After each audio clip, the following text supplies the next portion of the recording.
pada saat masuk di kubur, Nabi menjelaskan ada beberapa orang yang menyesal setelah tiba di kubur. Nasassa alena magai nasabari.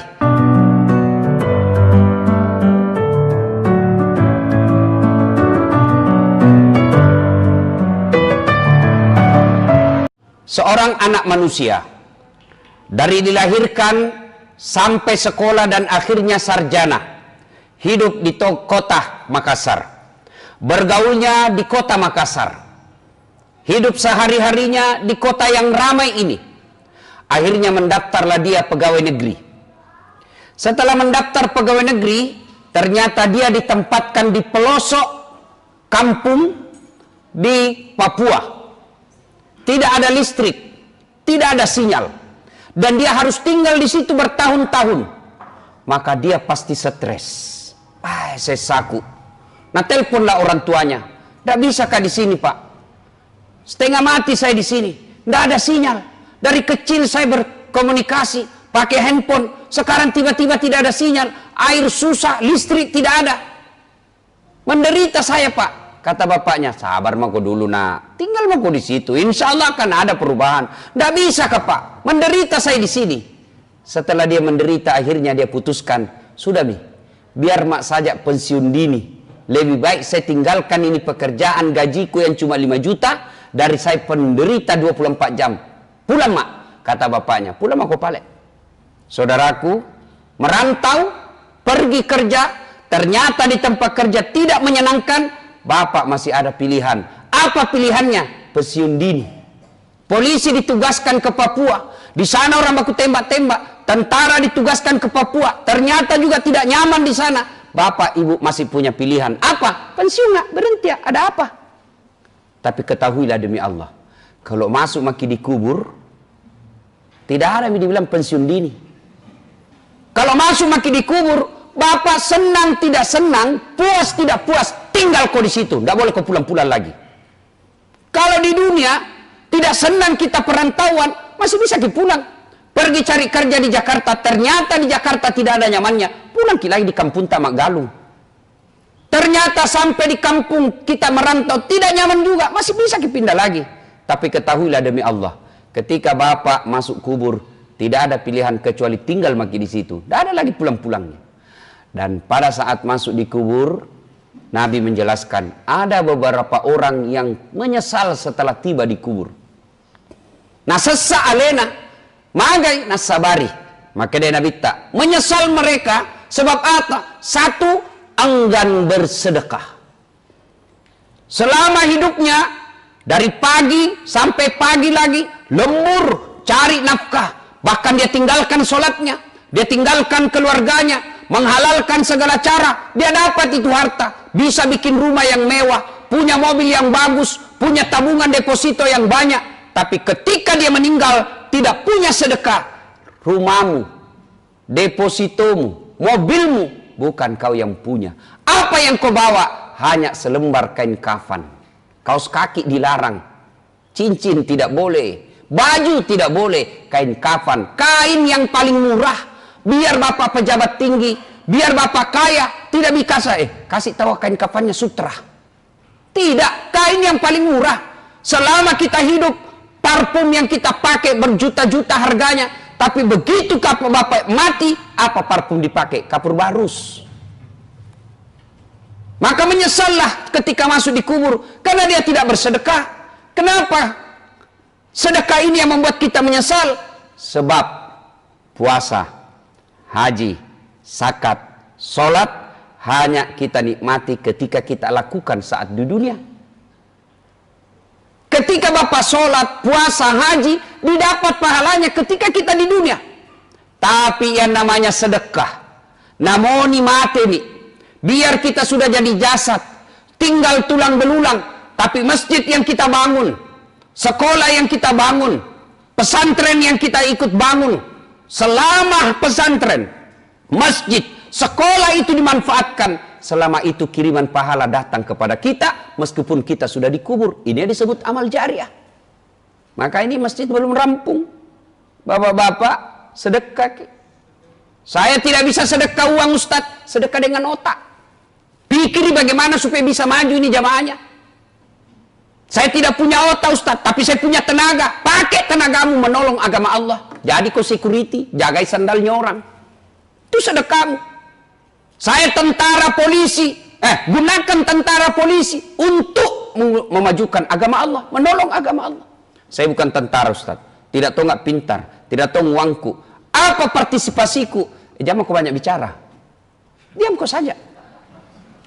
Gak ada tong itu orang tidak pernah menyumbang, tidak pernah datang berjamaah, tidak pernah berikut rapat, ngeritik terus panitia dari pangkak-pangkak, dari balai-balai, menyerang terus panitia pembangunan masjid.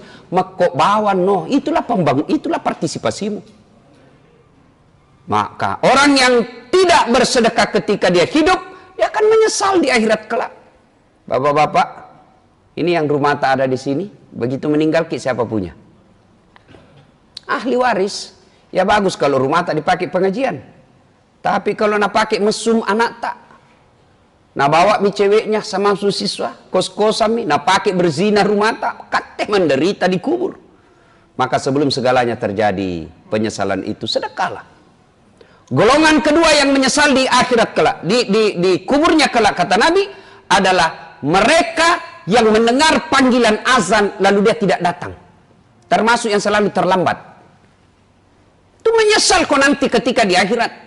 Kau datang memang salat Jumat, tapi azan pi orang kau sampai. Itu pun kau merokok dulu di depan. Jangan kau dulu masuk. Cari carama, saldo carama. Sambayang pi kama pi baru masuk. Menyesal kau nanti di kubur. Dengar ini yang selalu terlambat salat Jumat. Dengar Pak ya. Tanda-tandai bukanya. Dan itu terung itu. Itu kemarin yang terlambat. Itu juga minggu lalu. Itu lagi yang terlambat ini. Mau masuk surga. Nenekmu patah. Coba kita lihat itu. Sholat 5 waktunya tidak ada. Sholat 5 waktu tidak ada. Jumat saja dia mengaku Islam. Itu pun paling terlambat datang, paling cepat pulang. Dan Jumat-Jumat begitu. Mau masuk surga. Coba kita lihat ini. Yang selalu terlambat, dengar baik-baik. Sah sholat Jumat tak? Sah. Tapi tidak ada di buku absen. Ketika hatib sudah Assalamualaikum warahmatullahi wabarakatuh, bukunya malaikat daftar hadirnya ditutup. Yang datang sudah tidak dicatat namanya. Di akhirat kelak Anda akan menyesal. Mana namaku di buku absen? Ada kok memang, tapi terlambat kok. Dan Jumat-Jumat Bapak lakukan. Sudah dikasih tahu begini, tidak ada perubahan. Nah bilang orang Bugis, wita topi na witai. Kucini tompi na kucini ki, eja pina doang. Tapi katte. Itu yang nasindir Allah dalam Al-Quran. Wa dhawa'un alaihim a'anzartahum am lam tunsirhum la yu'minun. Kau sampaikan ayat Allah atau tidak, kau ceramai atau tidak, mereka tidak akan berubah. Kasar hatinya, mati hatinya. Kata bahasa hadis, kaswatul qalbi, maka doati. Mudah-mudahan Jumat depan tidak mikir begitu. Coba kita dibilang wali kota ki, barangkali banyak mau ditandatangan di kantor. Banyak orang datang pelayanan publik. Tapi kata pengangguran jah. Terlambat lagi datang sholat. Apa modal tak nanti menghadap kepada Allah? Maka akan di akhirat nanti dikubur. Bapak menyesal. Kenapa kasihan saya selalu terlambat? Hayya 'alas shalah. Mari menunaikan sholat. Nah bilang temannya, di masjid. Apa Nabi bilang? Malas kak deh. Kenapa? Itu imam di situ selalu duduk sambayang. Nah, itu dia cari pembenaran bagaimana supaya dia tidak datang ke masjid. Anda akan menyesal nanti ketika masuk dalam kubur. Dan pada saat menyesal itu tidak ada lagi, tidak boleh aku lagi kembali. Beda kalau kita pergi ke kampung. Wah menyesal saya tidak bawa laptop. Masih bisa dikirim panter. Tapi ketika masuk di kubur tidak ada lagi.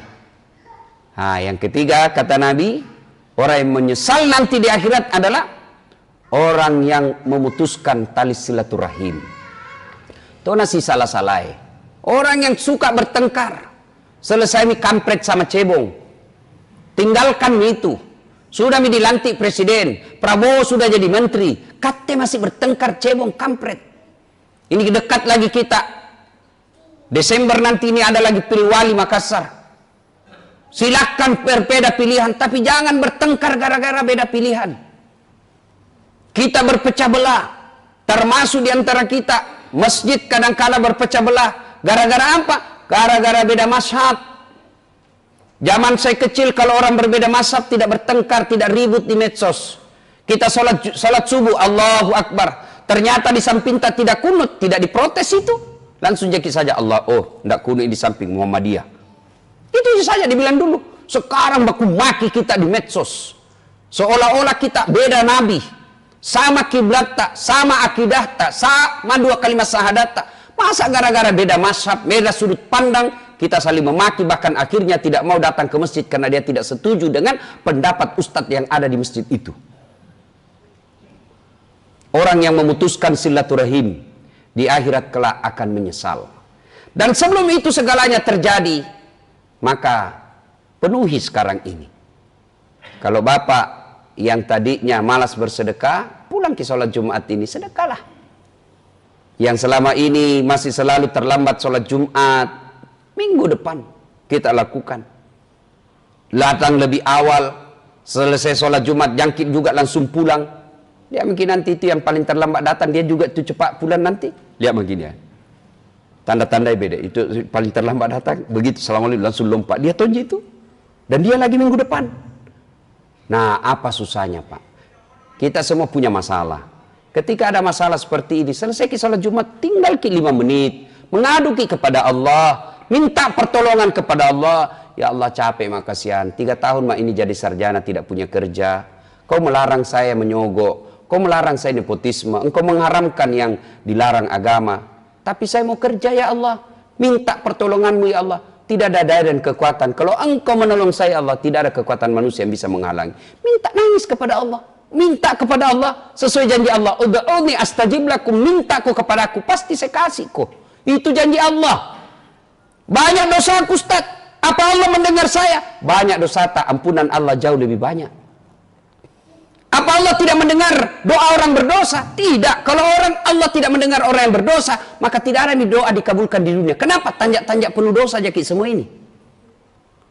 Lalu orang yang baik itu bukan orang yang tidak punya dosa. Orang yang baik, dia sadar salah, lalu dia tobat, dan dia tidak ulang, lalu dia ganti kebaikan. Itulah orang baik. Kita baru tahu bahwa orang yang terlambat sholat Jumat tidak masuk daftar. Tobat sebentar. Ya Allah, ampuni saya ya Allah. Ya Allah, bimbing saya agar saya tidak ulang lagi Jumat depan. Karena tanpa hidayah dari Allah biasanya kita ulang. Maka kita diajarkan doa dalam Al-Baqarah akhir-akhir. Rabbana la tusik qulubana ba'da is hadaitana wa hab lana min ladunka rahmah. Ya Allah, jangan kau palingkan hati hamba setelah engkau berikan hidayah dalam diri hamba. Dan kalau kita merasa ada musuh tak di sini komplek, sudah segeralah datang minta maaf. Maafkan saya Pak, saya hilaf, saya adik, saya emosi. Maafkan saya. Sudah minta maaf Ustaz, dia tidak maafkan saya, bukan urusan tak. Yang penting minta maaf Ki. Selama masih bilang Ki saya kakak, saya dosennya, saya senior, saya pejabat, saya orang kaya, masa saya minta maaf sama dia? Itu setan yang bisik kita seperti itu.